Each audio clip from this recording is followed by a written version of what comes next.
Namo tassa bhagavato arahato samma sambuddhassa.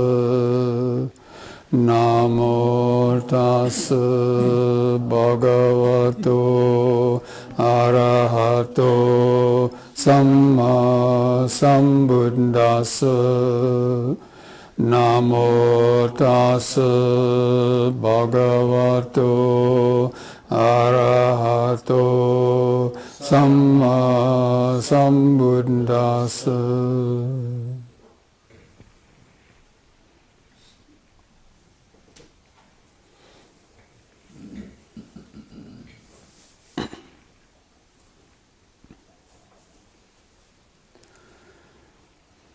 So friends, we've been reading or hearing a lot about, the different problems in the world these days, and also especially with the problems of refugees.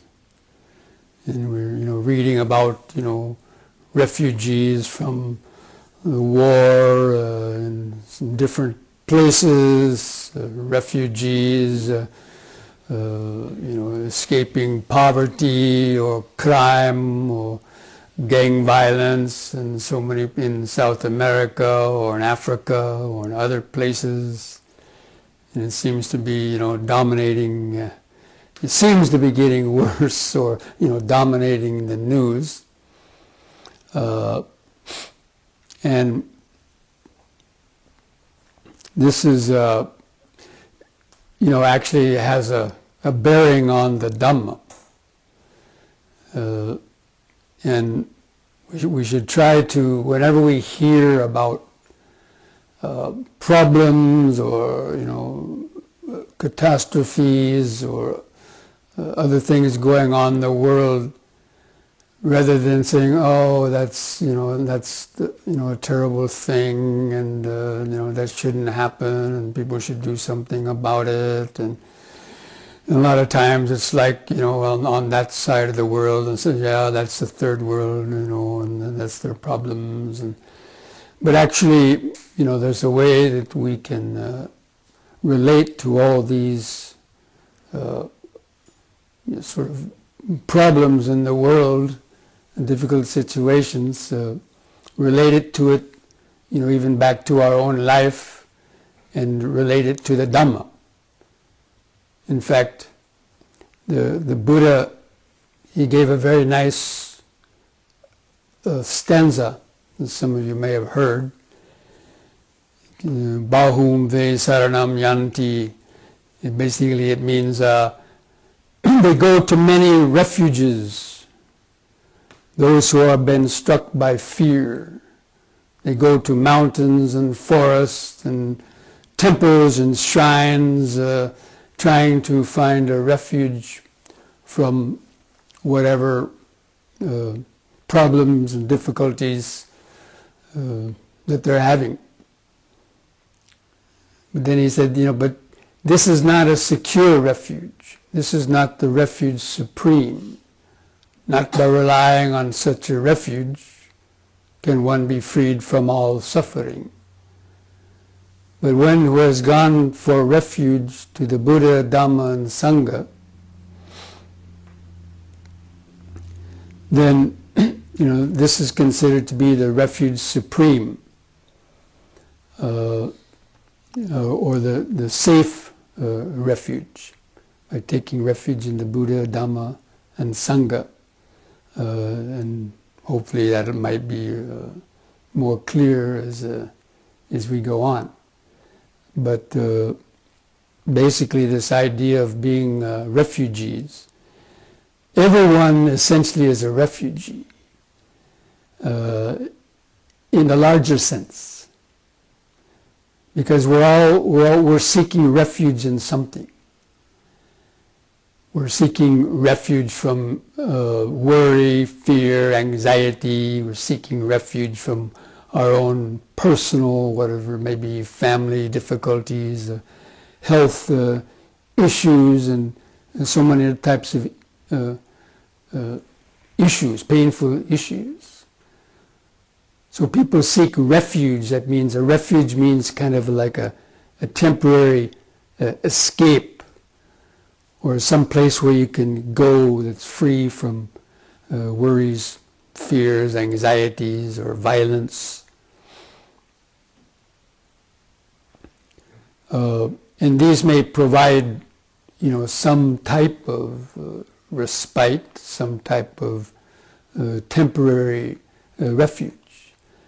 And even in affluent countries, people that are not necessarily refugees from war and other strife and so on, but they seek refuge in distractions. So everyone's suffering on different levels, whether it is, as I mentioned, with worry, fear, anxiety, or suffering from depression, low self-esteem, or so many different types of painful things, whether it's physical settings, environments, or even within our own mind.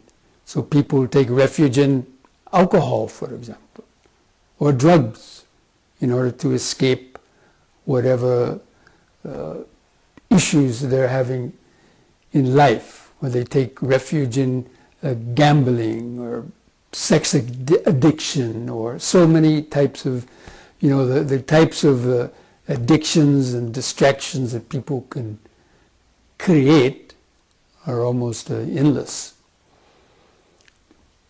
And basically it's to get away from some type of unhappiness. Again, whether it's usually unhappiness is associated with physical symptoms, like maybe loneliness or other types of mental disorders that are caused by broken relationships or abusive relationships, or so many other types of social problems. So people are going to these different types of refuge to seek that relief, but as the Buddha mentioned, these are not the secure refuge. They only give a temporary respite, a temporary relief maybe from your worries or problems, but then you have to come back to the so-called real world, you might say, or come back to reality, and those problems are normally still there. And because of the fact of impermanence, that the whole world is dominated by change and flux and uncertainty, those are perpetual situations that the people always find themselves in. And even in time of the Buddha, that's why he came up with the practice of the Dhamma. And so what are the refuges in the Buddha, Dhamma, and Sangha? Now, of course, for a traditional Buddhist, taking refuge in the Buddha means, remembering the historical Siddhartha Gautama of the Buddha, and sort of taking refuge in him by whatever they might be worshipping, or reciting the qualities, or somehow in some circumstances asking for some kind of favors, or so on. But basically, by remembering the life of the Buddha and the great sacrifices that he made, such as renouncing being a prince and renouncing a future kingship to live the life of basically a renunciate, where most people would even kill at the chance of becoming a king or a prince and having all those things, but he even saw the dangers in it and gave it up. So And we can see that in this world too, like many of you might have come to this country when you were younger as a refugee from, let's say, Sri Lanka or some Asian countries to get a better education, or you say for my children or something else. And so you came here also in that sense as a type of a refugee, but with the hope of finding some security. Now in some degrees you might have found that, but in other degrees and situations it also brings its own type of problems. Anyway, but so going for refuge to the Buddha is more than, as I mentioned earlier this morning, that you can't really go to the Buddha for refuge in the sense that he's an actual person that's living now and you get refuge from him. But we take refuge in his Dhamma, the teachings of the Dhamma. And the Buddha himself said that whoever sees the Dhamma sees the Buddha. And whoever sees the Buddha sees the Dhamma.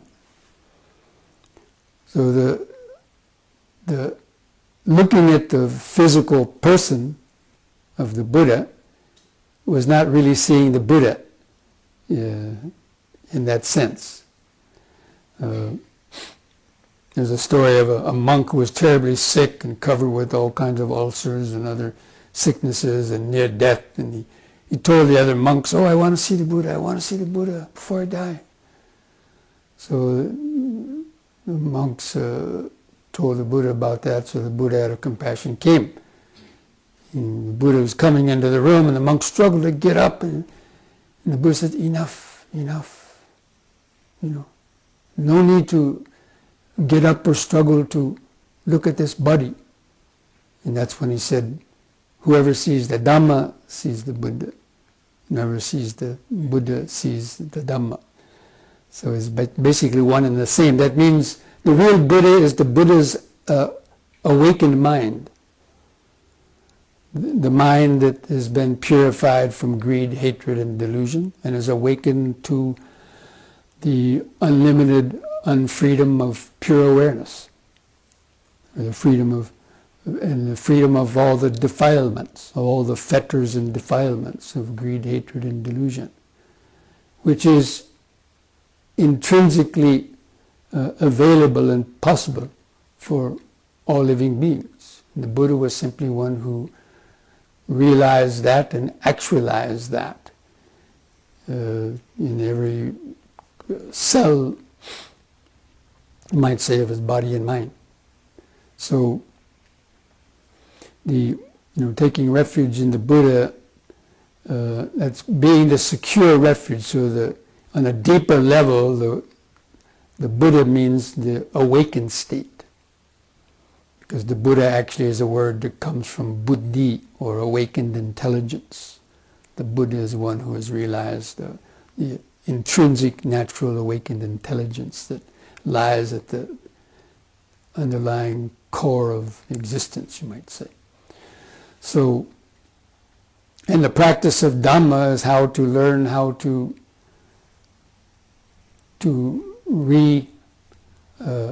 contact that state of the Dhamma, or the laws of nature that govern the operation of our body and mind, and especially the laws of nature that deal with suffering and happiness. So, because that is the refuge secure and supreme, because it's beyond impermanence. So actually there's two levels of Dhamma. Dhamma means basically everything in existence. It means all these man-made, physical earth, galaxies, and anything from the material world, and also the mental world, all our mental states, feelings, perceptions, memory, emotions, thoughts. But all these things are what are called conditioned Dhamma. That means they're made up and they're in a continuous state of change and flux. And there's no permanence or stability within those conditioned Dhammas. And so they're insecure because they don't provide a security. We think they do, but as I've already mentioned, these people, refugees are coming to get security, and whether it's a new country or it's a, going to rehab or is drugs and alcohol, but these things again may help for a while, but it comes back to, they got to come back to their own mind initially, their own conditioned mind, which they don't know how to control. So the minds of most beings are out of control because they don't understand what the mind is. So that we've allowed ourselves to become enmeshed and entwined with the web of karma and our actions and results. So that keep on following us wherever we go. And this is illustrated very nicely in the Dhammapada, first two verses of the Dhammapada, which goes, mind is their master, all actions are led by the mind is their master, mind is their maker. If one acts or speaks with a defiled state of mind, then suffering will follow, as the cartwheel follows the foot of the ox. And in the same way, if one acts or speaks with a pure state of mind, then happiness will follow, as your shadow follows you around. So this is really the essence of the teachings of the Dhamma. It's about the mind and understanding the mind. But again, people don't understand what the mind is. And so not understanding it, they've allowed it to get involved in so many unskillful types of beliefs and thoughts and desires, and just sort of following whatever clever or good-sounding ideas or whims or fancies that come into their mind. They just follow that, and they copy others. Basically, they're copying others. Like the child grows up, and basically it just copies what it sees from its parents, family, teachers, friends,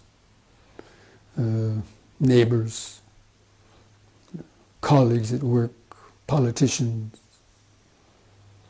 but without any secure grounding in really what is the truth. So all these sort of ideas about how people want the world to be, or how they even believe the world to believe it to be, is, basically created within their minds. And so even some idea of some supreme deity or God that you pray to, and at the time of death they rescue you and you attain everlasting bliss in a heaven. Whether this is true or not is doubtful. But in any case, even within the Buddhist teaching, there are also heaven worlds. And people can be reborn with gods in heaven worlds, but they're also not permanent.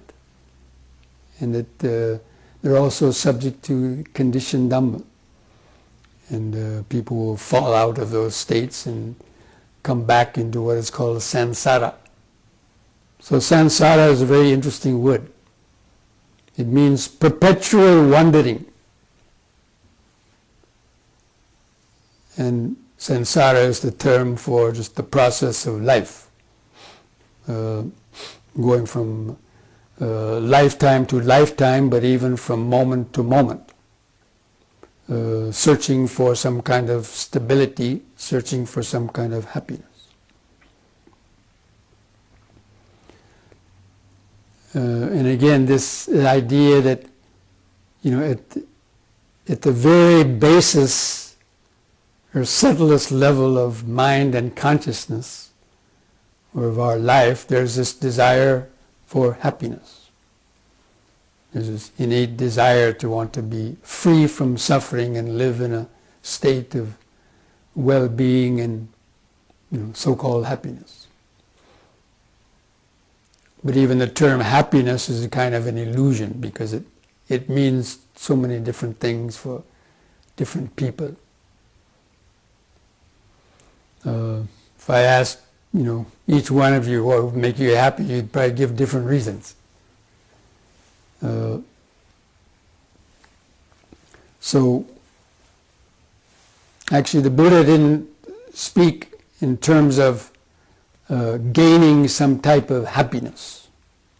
Because for the Buddha, happiness wasn't something you get by doing, or that you bring from the outside somehow, bring inside of you and become happy. But it's a state of non-wanting. It's a state of contentment. Or at least it's a state of not suffering or not being unhappy. A lot of people, they know I've been a monk for almost 45 years now, and they imagine, monks, they can't do all these things. They have these 227 rules, and they basically restrict them from doing anything that the ordinary person might have cravings for. So they say, "Are you happy?" And I tell them, I'm not unhappy.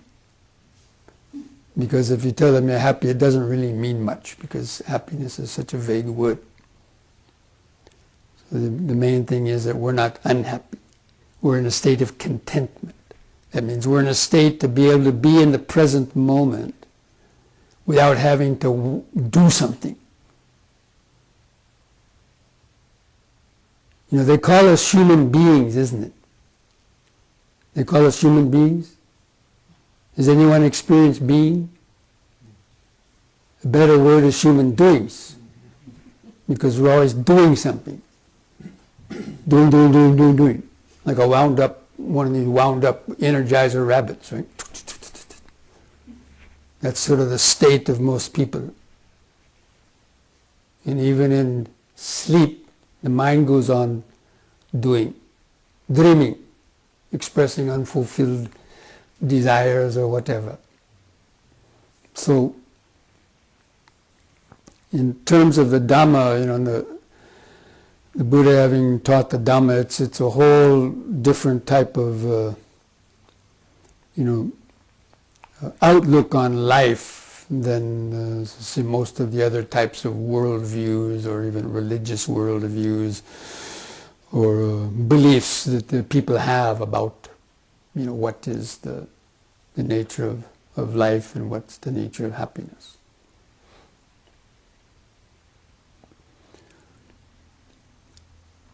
So the teachings of the Dhamma, the teachings of the Buddha and the Dhamma, centered around the Four Noble Truths, about the suffering, the cause of suffering, the cessation of suffering, and the path leading to the cessation of suffering. So he mentions suffering 4 times.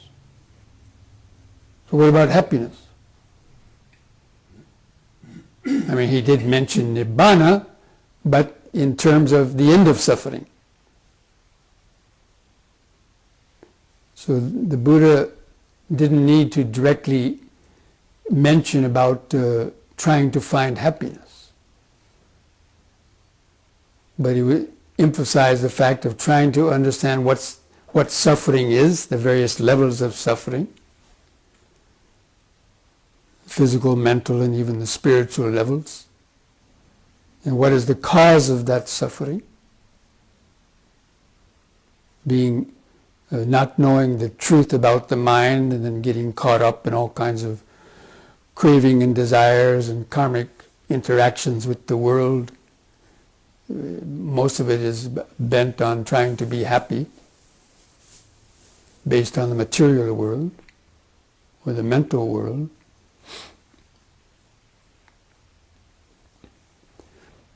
And then knowing that how can we achieve the end of suffering? And then the path leading to the end of suffering. The way to live, think, and meditate that will unravel all of the karmic knots and the web of karma that our mind has spun itself into in regard to the sensory world.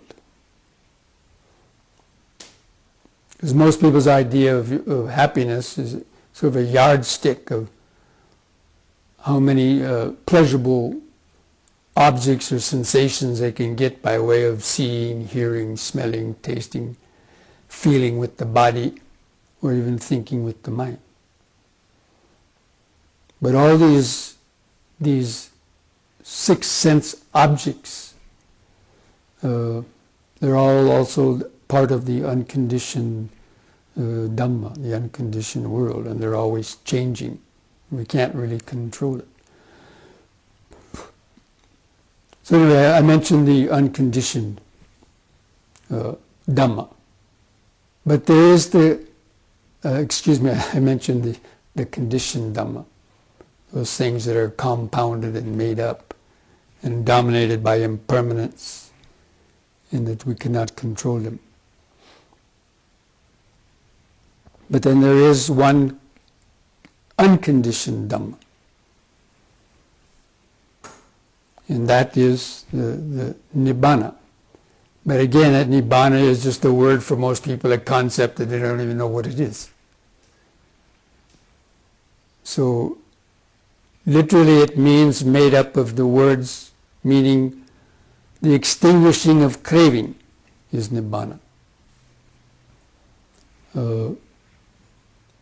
When the mind is transcended in its dualistic subject-object grasping of the world and has reached a state of, beyond craving and desire, and resting in the pure present moment, or resting in the state of present moment awareness is that state of the unconditioned. It's not influenced by anything that's changing or permanent. Anyway, these are difficult concepts to understand, but that's hopefully what we're trying to do in a practice of the meditation. So, in that sense, that state of the unconditioned is, basically the essence of even our own consciousness. Even our consciousness is impermanent, it changes, but underlying that, the awareness, it's called the ocean of awareness, is that unconditioned dimension that's there all the time underneath. But people know nothing about it, for the most part, because we haven't been taught about it. But it's similar to the deep ocean. If you dive down, let's say even if there's a hurricane and stuff going on the surface of the ocean, if you dive down and go way down to the bottom of the ocean, the water there is basically pretty much, undisturbed and calm. Even though, there might be crashing waves and so on the surface. So in the same way, the essence of our mind has that state of awareness that's always there underneath all of the changes that are going on. And that is something that's basically your birthright, and that's beyond birth and death. It's something that hasn't been created. And that's why it's considered to be the refuge supreme, because it's not connected with impermanence or suffering. And so that's why the practice of the Dhamma, is the practice of learning how to reconnect with that. Again, it's not far away. It's actually the essence of every cell or atom in our body, actually, has that essential life force awareness. Life force is awareness too. But again, we never, Western science never talks about these things because they don't know about it, for one thing. Because they've never bothered to question it or explore it, because they don't have the means or the gadgets and the electronic devices in order to measure that kind of a thing.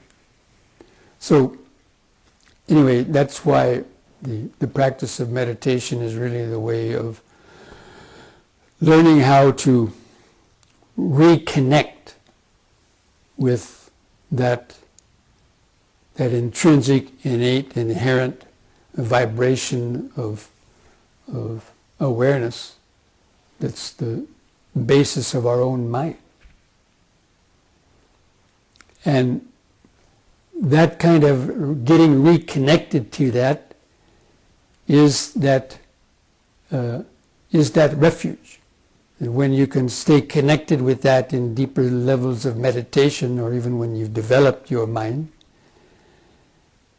and maintain some kind of, even a kind of remote connection to that subtle underlying vibration, then the things that are going on around you, they don't have much effect on you anymore in terms of causing a lot of unnecessary turmoil or stress in one's life. And actually I want to come back a second to this idea about impermanence, about how life, is just a series of impermanent events, changing events that goes on the whole life. And awareness is sort of the witness of it. So you're born as a baby, then you're a baby for some time, then you're a little toddler crawling on the ground, and then you start to walk, and then you become gradually an adolescent, and you identify with all the various stages of the life that you go through. And the mind gets attached to different things, pleasurable, enjoyable experiences that it has. So you start to eat things, a nice sweet taste, and so you develop finding a refuge. That means on a hot day you find refuge in a, ice cream sundae or something like that to satisfy your mind or body for 5 or 10 minutes. Or, you go to a movie and satisfy your mind or senses, or listening to music or whatever it is, and you find some refuge in that, but then again you have to come outside and carry on. And actually how many people have read my autobiography? Do you remember the title of that autobiography? The title is One Night's Shelter. And I chose that title to symbolize, because it symbolizes that process of life. That our whole life, we go through everything we do in life, we're hoping to find some shelter or a refuge. But only for one night. Like a one-night stand, whatever that may be for you. But then it's over, and we have to then look for something else, because the mind is always in this pursuit of happiness and shelter and refuge. But those objects only provide what you call a one-night shelter. That means for 2 seconds, or for 2 minutes, or for a couple hours, Or maybe it's several days or weeks or more, but because of impermanence, everything changes. So anyway, I chose the title of that book for my autobiography because all those different events that you might have read about or, that went through my life, even the bad ones, so-called bad ones. Some Sri Lankan people or ethnic Buddhists, when I wrote that autobiography and some people read it, says, "Oh, don't publish this, don't publish this, I don't want my child to read this," because, it tells some of the more unsavory or bad things I might have done, when I was younger, like with drugs and other types of things. They wanted everybody to believe I was born on a lotus flower. Oh, Bhante, Bhante, Bhante.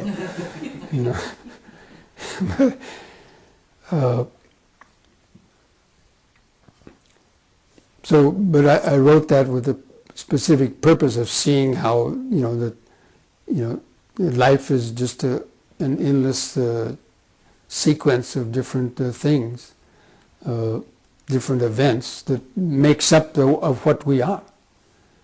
And I tell people I might have not had become a monk had I not gone through some of those different experiences.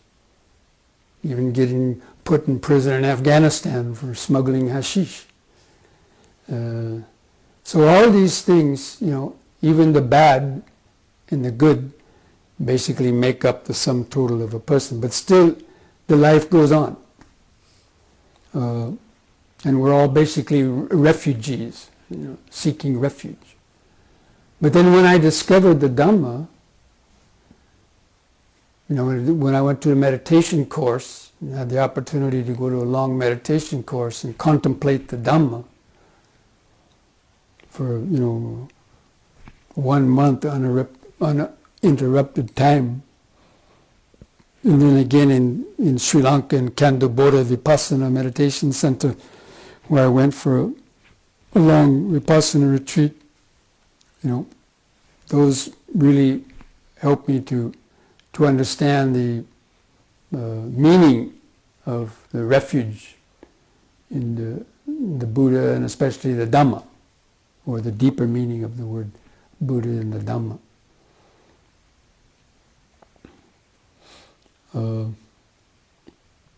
And even this life as a monk, now I went through all those processes of life, as a Boy Scout, and college student, and an army, a soldier, a Vietnam veteran, and then a hippie, and and then now a monk. Even that is a refuge. Putting on the robe is also, we say going for refuge. And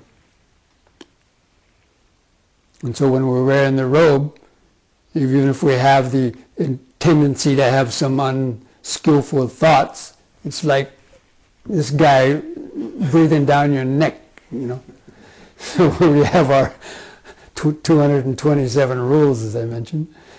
Every time we might have the inclination to want to break one, we hear that hot breath on our neck and realize we wrap ourselves in the robe. That's a protection. So anyway,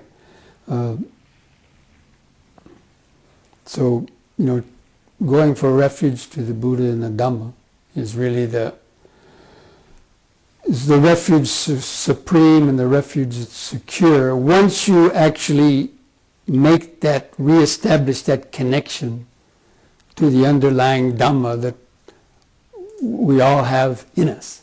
But the hardest part is believing in that. That's why having faith is one of the spiritual faculties. In the Buddhist teaching in the Dhamma, there's something called the 5 spiritual faculties. These are the faculty of faith, energy, mindfulness, concentration, and wisdom. But faith is the first one. And they're called spiritual faculties, actually. It's very interesting. because the translation and the meaning of some of these Dhamma terms and so on, have some significant meaning. So for those of you who've been to college and universities, what does a faculty member do? Well, hopefully also they guide you on your, let's say in a PhD, right? You have a faculty member that guides you in developing your PhD thesis, right? Or whatever it is. But anyway, they're like guiding us in the field of education. They get us on the right track. Because as young kids we need a track, because we could go out and, so many different directions.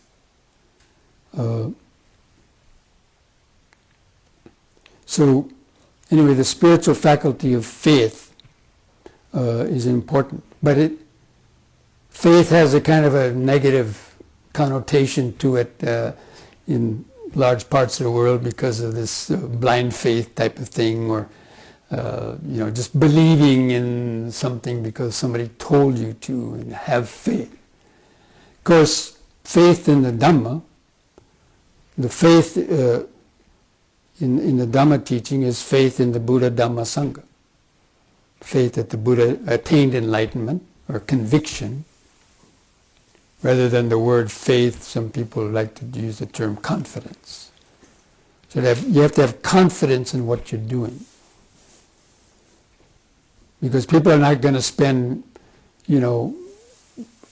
half of their life or more, their effort, energy, and in some cases even money, doing something if it's not going to produce any benefits. So we have to have confidence or faith that what we're doing in terms of our practice of Dhamma is going to have some benefit. Now in the beginning we have to have a little bit of blind faith, you could say. That's why having faith in the Buddha himself, the historical Buddha, because we don't know what's Nibbana, right? In the beginning you don't know what it is. Or you don't even know if it's possible. But as you start practicing meditation, as you start practicing sila, guiding your life by the precepts, practicing meditation, you start to get a sense that, this is a good way. You get a sense that you're getting more of a foundation in life. You're getting more grounded rather than just letting your mind trip out on any idea or whim or urge that comes into your mind. We have the sila, the 5 precepts to guide us, to keep our mind at least on a right track in terms of the karmic consequences in reducing the suffering connected with those 5 unskillful types of behaviors. And then the practice of meditation, when you start to actually gain some little levels of concentration, when you start to experience some deeper sort of nervous system calmness and tranquility, it's like, wow. It's something that's you can't express it in words very well, but it's something that like goes to you quick, goes down to the cells of your body. Is like becoming unified and tranquilized, and you can sit there for a long period of time, even with pains going on in your body and external distractions. That inner kind of glow, or that inner dimension of awareness is something that's very tangible, and that gives you a lot of faith when you realize, oh wow, it's actually, it is there inside, you can do it. So that kind of hooks you on the Dhamma, gets you hooked, but not in that way physically, but so that's considered gaining faith. That the Dhamma actually works. The practice of, observing the precepts helps to minimize at least the grosser forms of guilt, worry, remorse, and fear from having done unskillful things. And also that, you actually can control your own thoughts. So until recently, even Western science and doctors, and they didn't believe you could control your own mind. They thought you're just hardwired. The brain was hardwired. All your habits you had to have for life. I don't know where that came from, but it was like you're born from nothing, and then all of a sudden you have all these habits that you're going to keep forever. I mean, some kind of weird belief, but it's not scientific. But anyway, we won't get into all that. So anyway, having confidence that once you've been able to change some of your unskillful behaviors or habits, then you realize, well, if I could change some, then probably I could change even more. So that keeps your faith going. That gives you energy, actually. So that faith gives you energy to want to do more. So that's why some people, they first learn meditation, maybe they go to a weekend class, or they,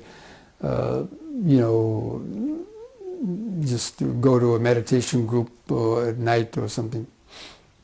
And they, start, get some little glimmer of the possibility, and then they want to do it more. So then they go on a weekend retreat, and they go on a DOM, a D-O-M, Day of Mindfulness. And then from that, they want to go on a weekend retreat. And after that, they want to go on a 7-day retreat. And then a 10-day retreat. Then even a month retreat. Now you got people taking 3 years retreats even. In the Tibetan tradition. Or you can go to IMS in Massachusetts and go on a 3 months retreat. Because they're not doing that just to waste their time. They're going it because they have that faith that it works, and that gives them the energy to do it. Because again, if you don't have the faith, who's going to expend the energy? No one does anything they don't want to do, and so on. So, and then you have the faith and the energy to do what? To practice meditation. Because it takes a lot of energy and faith to meditate. When you first sit to meditate, the pain, physical pain that you're going through, then the boredom and the monkey crazy thoughts that are going on around through your mind. How many people the first time they meditated, thought they would never do it again?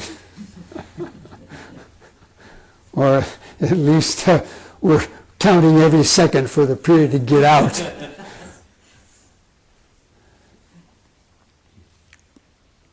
Because it takes a lot of effort and courage just to sit through your continuous monkey mind and negative mind that's going on, kind of forcing yourself. But anyway, gradually that effort that you expend then pays off in terms of the mindfulness. So you become mindful. The practice is actually becoming mindful. A lot of people think, oh, I just want to concentrate. And they hear about concentration. They think, oh, I'm just going to sit down and concentrate. They focus their mind on one tiny spot at the tip of the nose, and with the idea that they're going to block out all their thoughts, somehow get absorbed in some mental vacuum or infinite light or whatever they might imagine or have been told. But anyway, they think that concentration is the first part of meditation, learning to concentrate the mind. But actually, no, it's mindfulness. And the Buddha has said this many, many times in the practice of the Dhamma. In fact, these spiritual faculties, the first one is mindfulness, comes before concentration. In the 7 factors of enlightenment, mindfulness comes first, concentration is the 6th one. Just before attaining enlightenment, actually, you attain concentration. And in the Noble Eightfold Path itself, right mindfulness comes before the right concentration. So in that sense, mindfulness really is the most important of all the mental faculties. Because again, it's like, it's right mindfulness. We didn't just talk about mindfulness, it's right mindfulness. There's a difference. Because in secular world and so on, people might use the word mindfulness as meaning just attention or something like that, but in the Buddha's definition of right mindfulness, it connotes some more than that. It's coupled with wisdom, basically, right understanding. Understanding what you're mindful of, not just being mindful and alert, but understanding what that object is, or that, understanding what that our thoughts and so on, what they're made up of, and how they're impermanent and so on. So anyway, the mindfulness, again, basically it's the moment-to-moment attention. And so most people are unmindful. And that means they're just locked in, hardwired into their brain and nervous system, into their habit patterns that they've been cultivating since they were a child. Habits of speaking, using bad language, telling lies, and just, basically breaking, all the precepts. We're not breaking them because they're not even rules for most people. But they just do it because everyone else is doing it. So, being mindful means, being aware of what you're doing before you've actually done it. Being aware of the intention of what's occurring in the body and mind before reacting to it. And so in terms of the meditation practice, you become mindful of your sitting posture. Because if you're unmindful, that means you're not paying attention to the body and you just want to focus on the breath. So you might be aware of the breath, but you're unaware that gravity is pulling the body down like this. And then before you know it, you're getting pains over here and there because of that, and you can no longer focus on your object of concentration, and you go to sleep. Or you're unaware of, you're not mindful of your thoughts, or you're not mindful of the pain arising. So that's why mindfulness of the hindrances is really the first stage of meditating. Because it's being affected by the hindrances that prevents us from gaining concentration. The 5 hindrances: sense desire, that means thinking about sensual things, projecting, oh, I want to go listen to this, I want to eat that, I want to see this, I want to smell that, I want to think about this. Even in your meditation, you have the mind is going to all these various things. That's because we've allowed it to do that for so long. And it's very alluring and very enticing, but it doesn't do our meditation very much good. Or ill will, plotting revenge about somebody, or getting irritated about somebody who's making noise around you, or it's this kind of just getting upset and irritated and angry at things. So this is what distracts our mind and prevents us from gaining concentration. So you have to be mindful, I'm getting angry now, okay, let me examine this, let me let go of that anger, and then come back to your meditation. Or let me let go of this sound, it's just hearing, it's just a hearing vibration, it can't hurt me, let go of it. Keep coming back to your object of the present moment. such as the breathing body. And then as you get skilled in deflecting the hindrances, it's like a prize fight. Somebody's throwing punches at you, and a good fighter will duck, and you anticipate the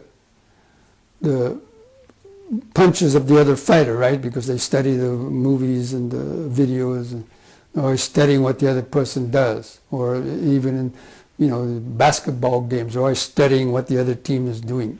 So they know their moves, and they can be more effective to anticipate. So the same way, when we understand our own self, our body, and what kind of things affect it, and our mind, then we can be more alert. And we'll be alert to these things, to our body and our mind. And do the things that help to train our body, like train it with certain type of, let's say, yoga exercise or other things that help to strengthen your spine and help to strengthen the muscles in order to sit longer for straighter, and more flexibility so the prana and life force can go through your joints and muscles without coagulating and building up pressure, which is the pain. So like that, by being mindful, then it helps you to then gain concentration. The idea of focusing on one object to gain concentration is, okay, you can do that, but it's kind of a misconceived thing, thinking that that's superior to mindfulness. But anyway, there's a whole debates in different meditation circles around that, but the Buddha specifically mentioned mindfulness comes before concentration because he understood this connection. And by practicing mindfulness, you attain concentration. If you're practicing right mindfulness, because with the right mindfulness, you're examining the things that are disturbing your mind, and being able to cultivate the remedies to skillfully deal with those things, and so they stop coming to affect you so much. And then you attain, concentration is not the mind focused on one object. Concentration is the mind that's resting in the present moment, even without an object. You can have an object, but the object is used just to still the thought process. Once the thought process is stilled, the object no longer becomes important. And the mind is resting in the present moment. Things are coming and going, but the mind is not moving. That's the one-pointedness. Ekagata chitta is the mind resting in the present moment, not absorbed in one particular object as such. Now it could be, but that's ordinary concentration, not right concentration. At least in the way I see it, and the way that I understand the Buddha's teachings about it. Anyway, that's other debates. But basically, so the mindfulness leads to concentration. And then when mindfulness and concentration are balanced, they're balanced like a scale, that produces wisdom, or that allows the natural wisdom that's within the deeper mind, or that experience of non-dual awareness, allowing for the sense of the ego and separateness to fade away. That is really the wisdom.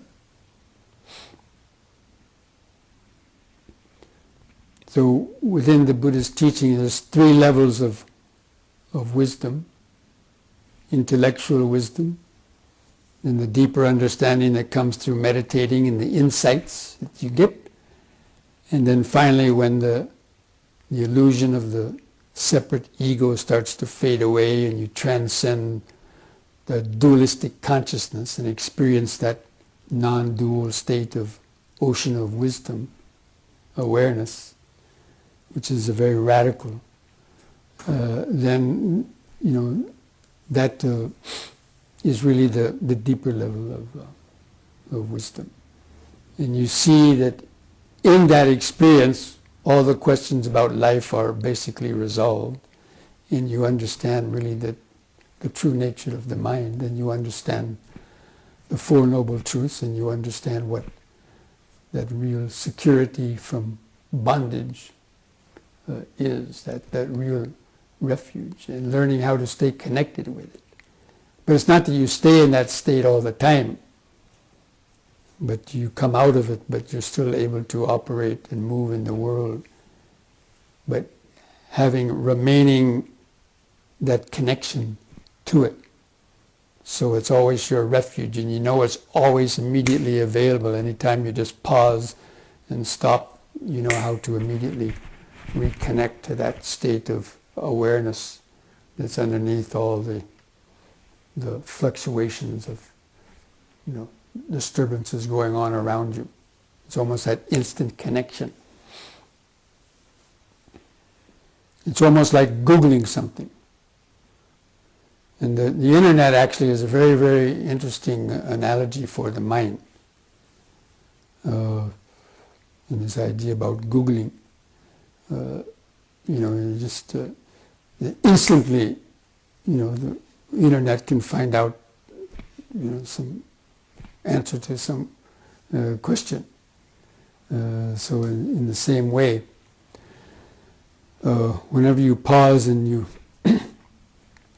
when you've developed that understanding of the Dhamma, whenever you pause, it's almost like on instant recall. It's right there, just basically, beneath your nose, or it's right on instant recall. And that state of awareness, it comes very easily. Because it's something natural in us. We haven't created it. It was our natural state. The natural vibration of the universe, of the life force. It's in every cell and atom of our body, is always there. But we just have lost that connection to it. But once you awaken it, then it can be fairly easy. It becomes easier and easier to get it back once you understand sort of the mechanics of the conditioned mind process, and then learn the skills to deconstruct or rewire your neurons in your brain. Actually, meditation is also an analogy for rewiring the brain. Only now Western science is starting to accept the fact that you can rewire your brain. And of course the Buddha knew that thousands of years ago. But now scientists are claiming, we discovered this. Well, neuroplasticity, yes. So it's in such a scientist, he's the father of neuroplasticity. Yeah, right. You want to have you ever heard anyone giving the Buddha credit for that? Except maybe me or a few other monks? No. I said, this psychologist, this neuroscientist. Anyway. So that is really the deeper meaning of refuge. And the meaning of refugees, we're all refugees basically until we reach that secure refuge, which again is already right within us, and we don't have to go looking outside for that refuge. And the four foundations of mindfulness is the path that leads back through all the levels of conditioning to touch base and reconnect with that natural wellspring, artesian well of vibrating wisdom awareness that's always there underneath our confused and active consciousness. And sitting meditation may be one of the popular ways of doing it, but once you learn to a little bit of sitting meditation, then standing, even standing is is a very powerful form of developing that awareness, because in standing it forces you to stay awake. So actually, in that way, standing can be a better posture for meditation than even sitting. Or maybe not better, but equally as good. Especially if you have trouble with sleepiness, you should do more standing meditation. It's too easy to go to sleep sitting. There's no fear of falling much, or you get too comfortable. But awakeness is all. Mindfulness means awakeness, not a drowsy kind of state. So even the standing forces you to be more alert and awake. Anyway, so these are just some reflections I wanted to share with you today, and to encourage you in the practice. And now we're going to still have a nice session. So, just wanted to open up to if anybody had any questions you'd like to ask about anything. I might mention the Dhamma talk or any other. Is there any questions on the Dhamma or about meditation? Feel free to just raise your hand and ask some question. Yes.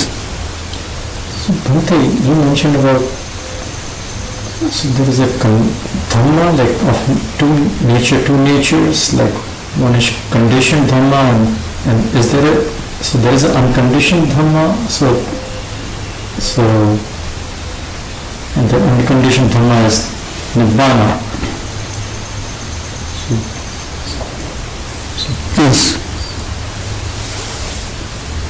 So there's a phrase by the Buddha, the Dhammapada verses, where it says, Sabbe Sankara Anicchati and Sabbe Sankara Dukkati. That means all conditioned things are impermanent, and all conditioned things are suffering.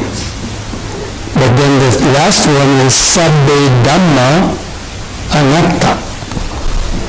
It means all things are not self. So we change the word from Sankara to Dhamma for the not self. Because the Nibbana, which is the unconditioned, that's not impermanent. And it's not suffering. That's why the Sankara means the conditioned Dhammas. It's called Sankara Dhamma and Asankara Dhamma, which is Nibbana. So all the conditioned things, that means the five aggregates of the body and mind, are impermanent. And impermanent things, if we try to hold on to them, then it creates stress and suffering. But Sabbe Dhamma Anatta, he includes Nibbana in that as the unconditioned, because the Brahmins were clinging to that as being God, clinging to that as the self. So to distinguish that, the Buddha said even Nibbana is not self, or what they call Brahman Nirvana. There's a term called Brahman Nirvana in Sanskrit, which the Brahmins, they wanted to capitalize on the Buddha's word Nirvana, but they kept heading onto it. So the Buddha included that Dhammapada verse to include the unconditioned. So the Dhamma definitely is called the unborn, the unconditioned, the uncompounded, the uncreated. All these terms are used for it. And it's also part of nature as well. Dhamma is a nature. It's got to be, because the Buddha said the Dhamma definitely is. It is not extinction as often as attributed to that when Buddhists talk about it, Nibbana, or when the other people talk about it, like either Christians or Hindus, to give it a negative connotation, they call it extinction, because they take the Buddhist teaching in the wrong way. In fact, somebody came to the Buddha and accused him of being an annihilationist, because they thought annihilate all craving, annihilate the ego, and they couldn't believe there's anything left after that. And so they charged him with being an annihilationist. And he said, well, in one way, I'm an annihilationist. It means I condone the annihilation of greed, hatred, and ignorance. That's all. Who can argue with that? He didn't say anything else as now, but he said greed, hatred, delusion. And that's the meaning of the Nibbana, the going out of craving and delusion. That means a dualistic consciousness and the grasping ego. So, in that way, when you read the different things and see it that way, then you can see that the unconditioned is it is a reality. Because the Buddha lived for 45 years. He was experiencing Nibbana in the Western world.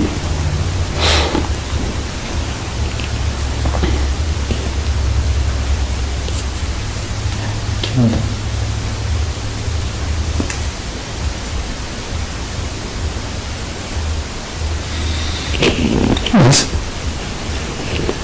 In the Dhamma talk, there was a beginning part of how much there is going on in the world that's creating refugees, and how we are all refugees, and the taking of the refuges is a very powerful way, I'll just say it in my own words, of dealing with the angst of the stresses that lead one to be a refugee. So the taking of the 3 refuges. And it then somehow led to discussion of concentration. And I just want to clear for myself that concentration came out to be something like a clear, calm mind, not a focused mind, the way I usually thought of concentration. Is that? Yes, there's what you could call 2 types of concentration. Focused concentration and then stillness. I mean, they're kind of related, but you can use a specific object to concentrate on, such as the breath, or some people concentrate on a circle of its specific colored circle, or a few other items are said to be actually 40 objects of concentration in the traditional text, which includes even metta. So even metta, sending out vibrations of loving friendliness. You can also reach like the 1st jhana or the 4th jhana, practicing this kind of reflective types of meditation. Because basically you're focusing on either a topic or a spot or an object, and then gradually your other wandering thoughts subside, and you attain what are called the jhana factors, which means the applied and sustained thought. Your mind is focused and sustaining that focus on that topic of observation, or basically just in the present moment, but it's not distracted. So sleepiness is banished, the mind becomes very, very bright and clear, but very tranquil. Because any invading thoughts have gone out, and restlessness, worrying about what time it is, and distractions of pain, you're no longer affected by these type of things. So the mind attains this very deep state of tranquility. And then you use that as a basis for developing insight. But when you those jhanic states, you can also just rest in the present moment and even let go of the object. There are some higher jhanic states called formless realms which transcend the six senses, and you're no longer experiencing impact of the five physical senses. You no longer are hearing verbal type of sounds or seeing or seeing. But the mind enters states like infinite space, infinite consciousness, even nothingness, and the higher stage of neither perception nor non-perception. So these are very rarefied and expanded states of consciousness, but they're also conditioned. They're still conditioned. It means you can't stay in there forever. You eventually come out. So they don't necessarily purify the mind. They're temporary. They're called peaceful abidings here and now. And people could stay in that even up to a few days and nights. But then you come out of it, and the roots of greed, hatred, and delusion are not necessarily cut in that kind of concentration. So that's why a person to attain nibbana or liberation has to use that concentration, not to get stuck in some expanded bliss and light and so on, but understand, develop insight into impermanence, suffering, and especially no self.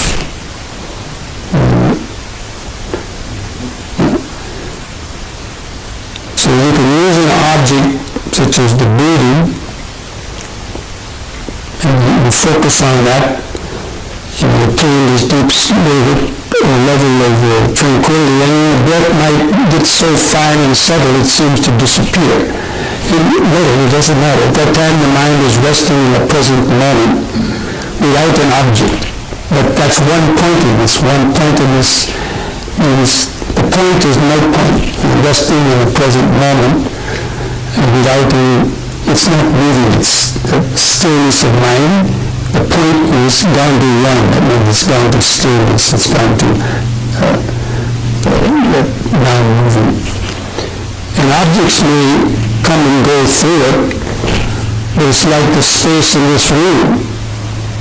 You could let some bad air out your backside and the air in the room doesn't kill. He's not even aware of it. It doesn't react. Or you can curse and scream or you can, whatever. And the air in the room is just, it's oblivious to that. Or it doesn't react to that. And so, but you remain conscious, you can remain conscious in that state. But non-reactive. So that's the kind of concentration. I call it the concentrated state. Now confusion will arise in the translation of the words concentrate. Now, if I say concentrate to you, you imagine like a cat focused on a mouse ready to pounce, right? So that's why when they use the term concentration, which is the translation for shamatha or samadhi, which means even-mindedness and tranquility. That's different than this concentration. But usually you concentrate to get there, but once you've gotten there, the object can be let go of. And then you can just rest in the pure awareness of the present moment. So sometimes that's called vipassana jhana. So the Pali word for these terms of these absorbed concentration is called jhana. And there's a term used in vipassana. It's called a vipassana jhana. That means you attain the jhana through the practice of vipassana and severing the hindrances or suppressing the hindrances to the developing insight. and we gain that same power, the level of concentration. With the second one, permanently gone, because when we vipassana, we gain wisdom, and from the wisdom, that's when we got concentrated. But that concentrated would be permanent concentration, not, like, you know what I mean, the roots of it. Well, the concentration leads to the wisdom. In vipassana jhana, you attain that concentration, but you're still aware and you're able to see impermanence and also especially no self, because the feeling of self vanishes out of the consciousness. See, the idea of ourself being me sitting here meditating or hearing or thinking, that is created within our mind. It's not actually part of the natural, pure awareness. It's a contamination. And it's due to ignorance. And it's been accumulated since, in the course of evolution, by the human beings especially. It's been developed in the state of the human beings. Ego has been highly developed. Whereas animals have a very, very weak sense of individuality and so on. They have habits and so on, but the sense of meaning it's probably there, but very weak levels. So the concentration itself, I usually give this analogy when I'm talking about it, with a jack in the box. So if you're concentrating and just focusing on one object, it's like pushing the head of the jack in the box down inside the tin box and you put the lid on. And so the head is kept down inside as long as you have the lid on it. But what happens when you take the lid off?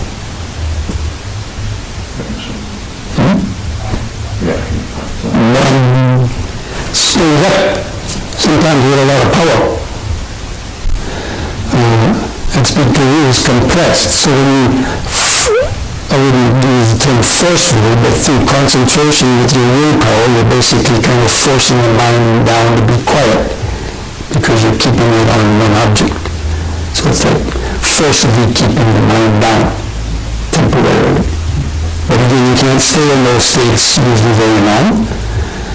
And when you come out, that compressed force of the unconscious then comes back up. But with vipassana, you're not trying to force out your thoughts. You're letting go of them while you're remaining aware. You train yourself even to listen to and feel sounds and pains and thoughts, but you're training your mind not to cling to them. And so you're sitting through these things. And that gradually shifts and changes the nervous system and kind of rewires the brain to a more non-reactive kind of state.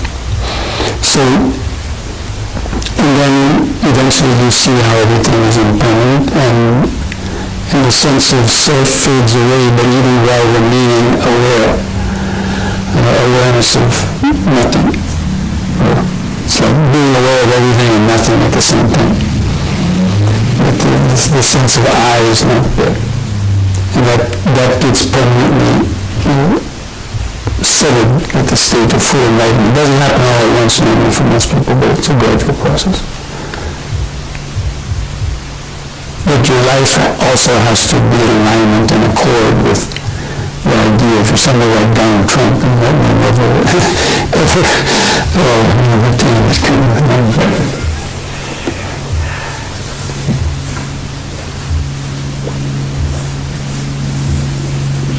So, Bhante, if the five faculties that guide us from faith, energy, and mindfulness through concentration and then ultimately to wisdom, is that what the five faculties are guiding us towards? Yes. One leads to the other. Faith leads you to the energy. But it's a faculty. They get you on the right track, just as your PhD faculty advisor can't do the work for you, but he gets you on the right track and he advises you. He keeps your mind going to help you develop your thesis or whatever it is. So in the same way, the faith helps us to generate energy to practice, because nothing is achieved without efforts. And the effort is the effort to meditate and the effort to practice both Sila, Samadhi, and Panya. Those are the efforts. So when you do that, and mindfulness then is that guiding light to help you see when crooked ideas are coming in and defilements are arising. It helps you to stop them and apply the appropriate antidotes or remedies so that you weaken their power and you stop exercising them, and gradually they sort of die on the vine. Because our habits only remain strong when we keep repeating them. If you stop repeating them, they gradually die off and you create new neural pathways of cultivating the wholesome states and perfecting them. So each one helps the next one. The faith helps you to get the energy. The energy keeps you meditating to be more mindful, and then the desire to meditate more and more gets more, because you get these experiences of inner happiness and bliss, and you see the value of wisdom. It's like a scientist nearing the end of his experiment and gets very excited, but he gets a lot of energy. He can stay up many days and nights trying to beat the other scientists to get the cure for cancer so he can get a $1 million contract. That's big motivation for meditating, but it's similar to that. And the scientist, if he's trying to find a cure for some disease or invent something, actually he's going to have a lot of energy when he knows he's getting on the right track and close, and it's going to make him very happy. And he's going to be very, very focused. He's not going to be distracted. So that's how those spiritual faculties help. Thank you, Bhante. So the term is Udipada is the same term? Udipada, no, that's Udipada or something else. 4 Udipadas. Don't ask me anything. So what is the term for the spiritual faculties in Pali? Saddha, Virya, Sati, Samadhi, and faith, energy, mindfulness, concentration, and wisdom. But there's also a confusing thing, because they're also called spiritual powers. And they're the same things, but they're in 2 different lists. So the spiritual faculties are one. If you read the 37 factors of enlightenment, it's 5 spiritual powers that are a separate list, but they're the same. So it's kind of confusing. The way I describe it, some other monks will say, no, that's wrong, but I don't care, is that the faculties, once you attain stream entry, they become powers. The faculties get us on the starter, but once you become a stream entry, then basically you're kind of set. It's like you're on the track, you're not going to go backwards. And so then they become real powers, because they're strong enough to become a power, whereas the faculty still is a little bit weak, but it gets you started and it helps you to reach stream entry, and then they become what I call powers, because they're very powerful. And then you don't have to struggle with creating them. They're there more. Is it like, it seems like closer to 7 factors of enlightenment? A lot of the things overlap, that's right. And then what is the term for faculty? Indriya. Called Panchandriya and Panchabala. 5 5 faculties, 5 powers. You can read these terms in the Buddhist text.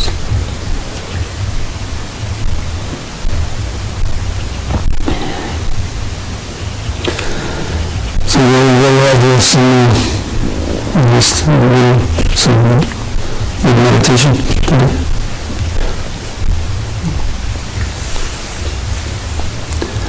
So the men probably haven't been upstairs because of the women's section, but to see the way that we're starting to furnish their rooms and so on. If you'd like to see it, you can go up and take you upstairs to see if you like. The bunk beds are very good. Yeah, we still need a few more, but... Did you see them? Yes. What's the plan for the July 15th? There's another monk, some private monk is coming. And yeah, one of those Sukachito.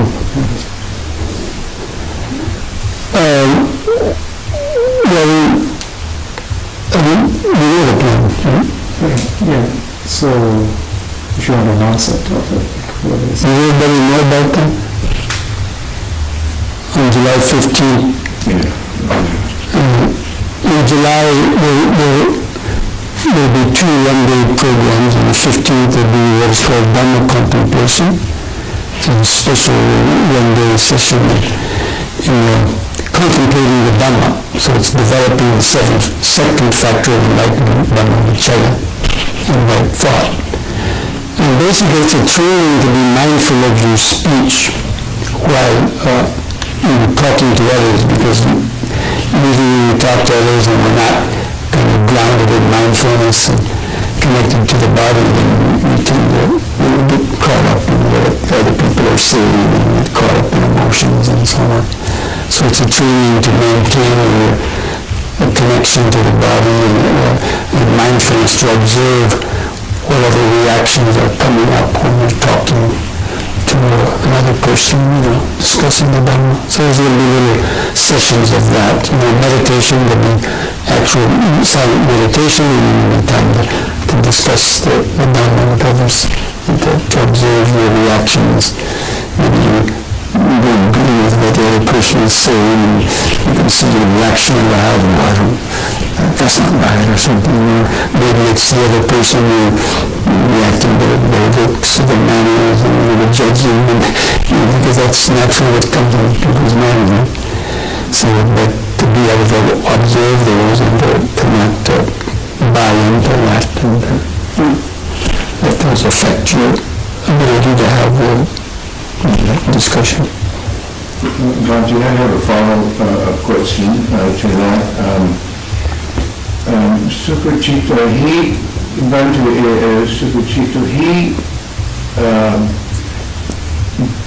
I thought I read that the technique was Dhamma dialogue, and that and I'm not sure about this, then does he use maybe like some Dhamma phrase from either the Dhammapada or something, and then we reflect on it? Yeah, some passage from the Buddhist teaching. Talk about that, and he does different passages of the Dhamma? Is that... I don't know the extent of it, but there's 2 things that group is doing. Insight dialogue was the original kind of thing they did, but then I think Sukachito developed this offshoot of that he called Dhamma contemplation, because he asked me to take the word insight dialogue off the title. Okay. And just keep it as Dhamma contemplation. Did I tell you that? Yeah. Because Sanjay, I told him to take it off the website where he mentions it. Yeah. That's going to be held here at the Line of Wisdom? Yeah, this 9 to 5 or 5:30. So it'll be, there'll be a couple periods of one period of regular silent meditation, about 30-minute meditation first, because that's the basis of it. And you come out of the meditation still maintaining whatever level of awareness and present moment attention, and then to discuss the Dhamma so that you can stay calm and observe where reactions are coming up. And so they will be followed by another day of mindfulness. Yeah, but then the following week, that would be 21st kind of thing, Saturday. 21st. There will be another one of these DLMs conducted by me. But those will be the only things in July, because I'm leaving after that to travel again, and before that. So actually from July and then there's a possibility of the first. I won't be here on that first Saturday in July, but if people want to have the afternoon intensive, that means from 1:30 to 5:30, I wouldn't be here, but Vangiza Pasika, America, he would be here, the house would be open, because in those afternoons I wasn't giving any instruction anyway, basically. It was just to come and sit and stand and walk as long as you want, just to make the house available. So that we might do that. We have to keep in touch with that newsletter with the movement groups. Just for the announcement back then. Otherwise, is it the 7th? Yeah.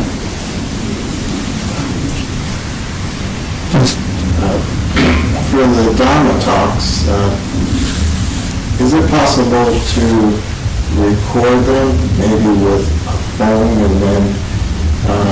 So it's been good. Oh, perfect. Because I have to say that the talk today was what I would call very rich, and I enjoyed it, and it was wonderful. And as I was listening, I'm the type of person that every time I hear a talk, I get pieces. And then with the YouTube Dhamma talks, when I re-listen to the same talk, I get another piece, or what I got the first time gets reinforced. And so... It's like every time you hear a Dhamma talk, you hear it kind of from a different angle, and so also your understanding might have improved since you've heard it the previous times, or you hear things you may have missed, or maybe there were a few cursor words your mind nodded off, and you didn't hear those 3 words, right? And so next time you hear them, I never heard that before. That's why you're not right. So I just want to add to that He's been recording on the emails which you receive, there is if you go through it carefully, on the form, there's a link to the audio recording. Oh, okay. It's it's very easy to remember. Tiny URL, tinyurl.com /Bhante Rahula. Oh, beautiful. So you have all the talks from since 2016, I think, we did the first lesson. Okay, thank you.